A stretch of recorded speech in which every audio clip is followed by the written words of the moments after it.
Бүгінгі мынау Сағи Жиенбаев атындағы кітапханада алғаш рет жыр сағаты деп өткізіп жатыр.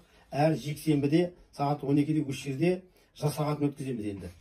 Бұрын Сарқыт мейрамханасында сенбі күні сағат 2-ден 6-ға шейін кешкі 4 сағаттай жырау шайы болатын еді.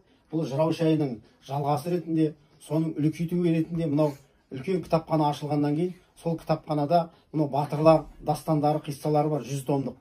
Сол 100 томдық тек сөреде тұрмасын деп, соны балдарға жаттатып, осы әдемі әсем мына кітапхананың ішінде біздің жырауларымыз бастап жырласын деп бүгін алғаш рет орындайтын қазір Темірханның өзіміз Ередіге жүрмекте болғаннан кейін Едіге дастанынан бастастық.